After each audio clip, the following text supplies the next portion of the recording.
Hello students, welcome back to my YouTube channel chemistry classes by Nisha Beniwal. आज हम हमारा जो चैप्टर चल रहा था मेटल्स एंड नॉन मेटल्स उसका नेक्स्ट पार्ट करने वाले हैं, जो कि है हमारा कि मेटल और नॉन मेटल रिएक्ट करेंगे। वो कैसे करेंगे? जैसे कि मैंने डेफिनेशन से बताया है कि when metal react with non metal के साथ जब रिएक्ट करता है तो एक केमिकल रिएक्शन होती है, जिसमें क्या होता है कि मेटल है ना, वो तो अपने इलेक्ट्रॉन को लूज कर देता है और जो नॉन मेटल है वो अपने इलेक्ट्रॉन्स को गेन करता है, जिसकी रिजल्ट क्या होता है कि एक आयनिक कंपाउंड बनता है। ठीक है, आयनिक कंपाउंड मतलब कोई साल्ट बनती है, आयनिक कंपाउंड फॉर्मेशन होती है, सॉल्ट की फॉर्मेशन होती है। ठीक है, जैसे कि मैं एग्जांपल लूं, जैसे कि सोडियम है। सोडियम में लास्ट सेल में इलेक्ट्रॉन होता है 1। ठीक है, और क्लोरीन में लास्ट NaCl का एग्जांपल ले रही हूं मैं। क्लोरीन में होता है लास्ट सेल में 7 इलेक्ट्रॉन, 281 के रूल से। इसका 17 होता है, इसका 11 होता है, एटॉमिक नंबर 11 और इसका 17। तो हम बांटेंगे जब 287 और इसके हो जाएंगे 281। ठीक है, तो इसमें क्या होता है, ये अपना इलेक्ट्रॉन यहाँ पे शेयर करता है। सोडियम में एक इलेक्ट्रॉन होता है लास्ट सेल में, सो सोडियम क्या करता है, लूज करता है अपने इलेक्ट्रॉन को। ठीक है, स्टेबल होने के लिए एक इलेक्ट्रॉन है वो इसको लूज करेगा और स्टेबल बनने की कोशिश करेगा। और क्लोरीन के पास क्या है, 7 इलेक्ट्रॉन है, वो एक इलेक्ट्रॉन को गेन करेगा सोडियम वाले को स्टेबल होने के लिए, by transfer of electron, by transfer of electrons NaCl formed. ठीक है, ये है हमारा आयनिक कंपाउंड, आयन का ट्रांसफर हो रहा है हम यहाँ पे। ठीक है, नेक्स्ट देखते हैं हम कि प्रॉपर्टीज क्या क्या है आयनिक कंपाउंड की। सबसे पहले फिजिकल नेचर कैसी है इसकी। फिजिकल नेचर है, it exist as hard solids. ये जो आयनिक कंपाउंड हैं, ये क्या करती हैं, दे फॉर्म क्रिस्टल बनाते हैं। क्यों बनाते हैं? क्योंकि पॉजिटिव जो इनके आयंस होते हैं, मतलब पॉजिटिव आयन कौन से होते हैं, कटायन, और जो नेगेटिव आयन होते हैं इनके, जो कि होते हैं एनायन, प्रेजेंट इन 3D, मतलब 3D में प्रेजेंट, 3 डायमेंशनल में प्रेजेंट होते हैं, 3D लैटिस में प्रेजेंट होते हैं। ठीक है, ये था हमारे फिजिकल नेचर कैसी है कि ये सॉलिड के बहुत हार्ड सॉलिड्स होते हैं। ठीक है, अब है जनरली क्या होते हैं ये, सोल्यूबल इन वाटर, वाटर में सोल्यूबल होते हैं। जैसे कि वाटर का क्या होता है, वाटर मॉलिक्यूल होता है वो पोलार नेचर का होता है। क्यों होता है? क्योंकि उसके जो पॉजिटिव और नेगेटिव आयंस हैं वो दूर दूर होते हैं, अपार्ट होते हैं वो। आयनिक कंपाउंड है, ionic compound dissolve in water easily water में डिसॉल्व हो जाते हैं ये, लेकिन इनसॉल्युबल होते हैं ये ऑर्गेनिक सॉल्वेंट में, इनसॉल्युबल इन ऑर्गेनिक सॉल्वेंट। जैसे कि एग्जांपल ले, इनऑर्गेनिक सॉल्वेंट का एग्जांपल क्या ले सकते हैं, केरोसिन। ठीक है, नेक्स्ट प्रॉपर्टी है हमारी, एक इलेक्ट्रिसिटी कंडक्ट करते हैं मोल्टन स्टेट में और एक्वस स्टेट में भी। जैसे कि मैं बोलूं, in solid state iron are not free, iron are not free,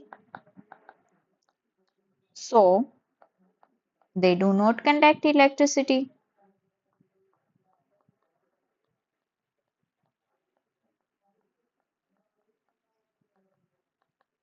ठीक है, इलेक्ट्रिसिटी कंडक्ट नहीं करते। और लेकिन मोल्टन स्टेट में, इन molten state ion become free, same condition, ion become same नहीं है, डिफरेंट है, इसमें फ्री नहीं होते, इसमें फ्री होते हैं, बिकम फ्री टू मूव, इसलिए ये कंडक्ट करते हैं इलेक्ट्रिसिटी, और सॉलिड स्टेट में कंडक्ट नहीं करते इलेक्ट्रिसिटी। ठीक है, नेक्स्ट एक प्रॉपर्टी और लिखना भूल गई मैं, एक होती है जो ये आयनिक कंपाउंड होते हैं ना, इनका हाई मेल्टिंग और बॉइलिंग पॉइंट होता है, हाई मेल्टिंग एंड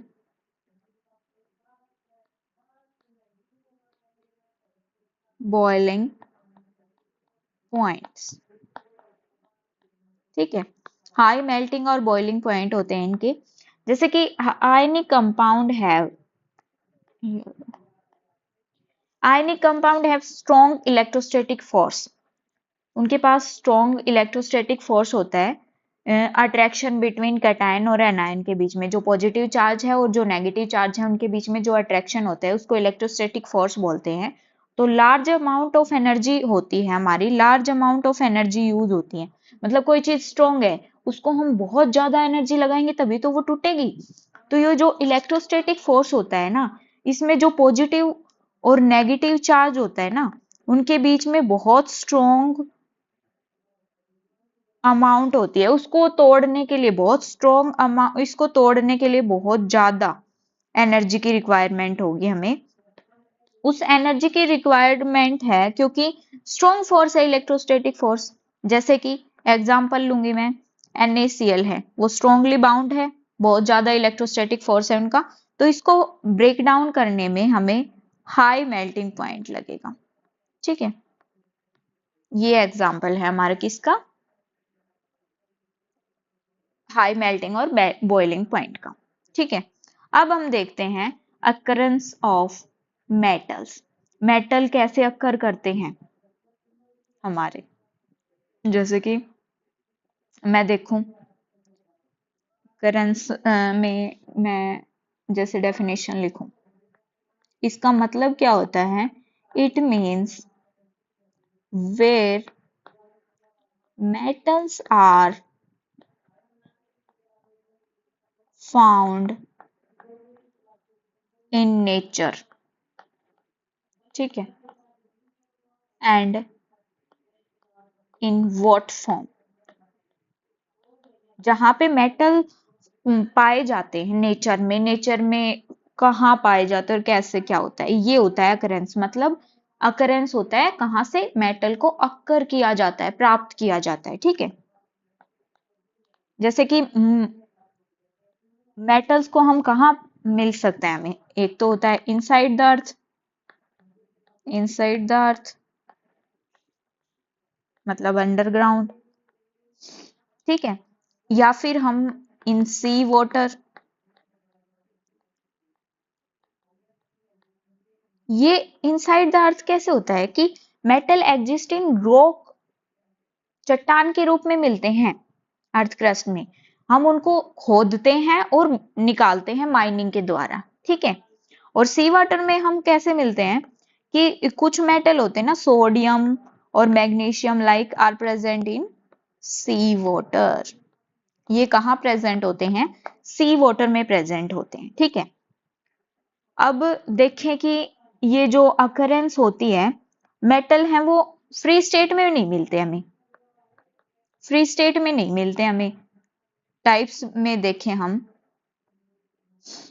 यहीं पे देख लेते हैं, वहां पे मैंने हेडिंग डाल रखी है, अकरेंस के हम टाइप देखें, टाइप्स। तो टाइप्स में हम क्या देखेंगे कि मेटल्स होते हैं ना, वो फ्री स्टेट में नहीं मिलते, सॉरी यार, फाउंड इन फ्री स्टेट, वो फाउंड फ्री स्टेट में ही मिलते हैं, फाउंड इन फ्री स्टेट। अब वो बहुत ज्यादा अनरिएक्टिव होते हैं, ठीक है, और प्योर फॉर्म में मिलते हैं, जैसे कि एग्जांपल ले लेंगे हम, गोल्ड है, वो हमें मिलता है, वो क्या होता है, अनरिएक्टिव होता है, प्योर फॉर्म होती है, प्योर फॉर्म में मिलता है बिल्कुल, जैसे कि सिल्वर, या हम एग्जांपल ले सकते हैं प्लेटिनम का। ठीक है, अब metal found in combined state में मिलते हैं जो मेटल, जैसे कि सोडियम है, वो क्या होते हैं, पर मैं इसको साफ कर देती हूँ, ये आपने स्क्रीनशॉट ले सकते हैं।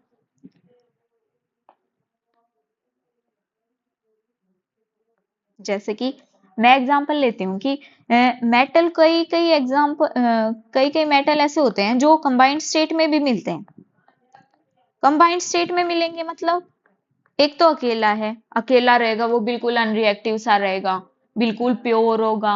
जब जब उसकी कंबाइंड मतलब किसी के साथ, मतलब कोई आदमी से एग्जांपल ले लीजिए, कोई भी है, वो अकेला रहेगा तो बिल्कुल अनरिएक्टिव सा रहेगा, बिल्कुल प्योर सा रहेगा। क्यों रहेगा? क्योंकि उसको कोई सराउंडिंग में कोई उसके साथ पार्टिसिपेट करने वाला नहीं है। ऐसे ही होता है मेटल्स के साथ, जब वो अकेला रहेगा तो प्योर फॉर्म में रहेगा, अनरिएक्टिव रहेगा। लेकिन जब कंबाइंड स्टेट में होगा ना, जैसे कि मैं एग्जांपल लूं सोडियम का, तो वो क्या होगा, हाईली रिएक्टिव होगा, हाईली रिएक्टिव। ठीक है, जैसे कि सोडियम हो गया, रॉक सॉल्ट के रूप में मिलता है, NaCl, रॉक साल्ट। जैसे कि मैग्नीशियम हो गया, मैग्नीशियम क्या होता है, MgCl2 की फॉर्म में मिलता है,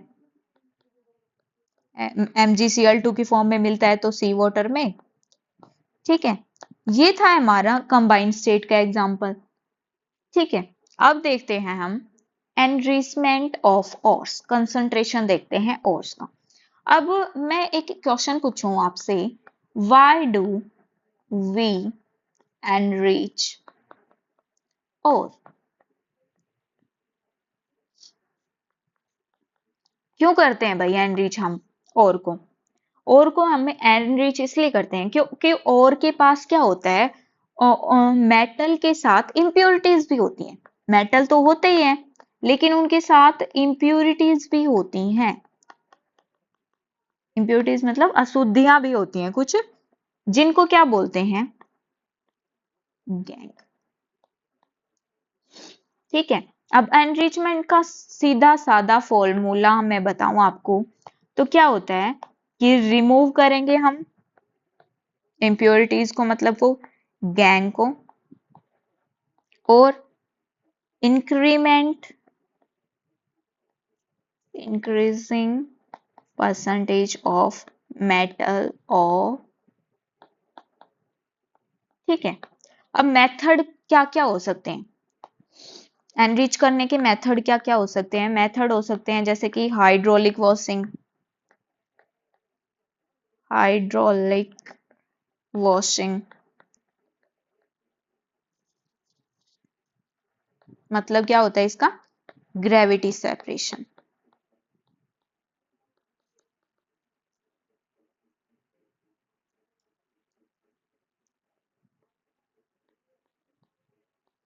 जैसे कि ओर्स होते हैं, उनके साथ विद हैवियर मेटल पार्टिकल, ये होता है हाइड्रोलिक वॉशिंग में। ये डिटेल से मैं आगे बताऊंगी, ये आपके सिलेबस में बस इतना ही है। ठीक है, इससे हो सकता है, या मैं बताऊं मैग्नेटिक सेपरेशन से। मैग्नेटिक सेपरेशन से मतलब चुंबक से हो जाएगा ये, मैग्नेटिक सेपरेशन से, मैग्नेटिक नेचर का होगा। जैसे कि आयरन ले ले वो एग्जांपल, Fe3O4 ये। ठीक है, जैसे कि फ्रॉथ फ्लोटेशन मेथड होता है एक, वेटिंग प्रॉपर्टी, फ्लोटेशन, उसमें क्या होता है, वेटिंग प्रॉपर्टी होती है। ये किसके ऊपर बेस होता है, वेटिंग प्रॉपर्टी के ऊपर। ठीक है, जैसे कि एग्जांपल में इसका एग्जांपल ले सकते हैं हम, सल्फाइड और। तो ये थे हमारे एनरिच करने के सोर्सेज भाई किस किस से कर सकते हैं, या तो हाइड्रोलिक वॉशिंग से कर सकते हैं। हाइड्रोलिक वॉशिंग में क्या होगा, हैवियर मेटल पार्टिकल अलग हो जाएंगे और से। और जो मैग्नेटिक सेपरेशन है उसमें हम चुंबक की हेल्प से, मैग्नेट की हेल्प से कर सकते हैं सेपरेशन, जैसे कि आयरन है उसको मैग्नेट से सेपरेट आउट कर सकते हैं हम। फ्रोथ फ्लोटेशन में क्या होगा, वेटिंग प्रॉपर्टी से, जैसे कि सल्फाइड। और आज के लिए बस इतना ही, नेक्स्ट करते हैं हमारी नेक्स्ट वीडियो में। Thank you for watching my video. अगर आपको अच्छी लगे तो लाइक शेयर और कमेंट करना। अगर कोई डाउट है तो आप कमेंट सेक्शन में पूछ सकते हैं। Thank you.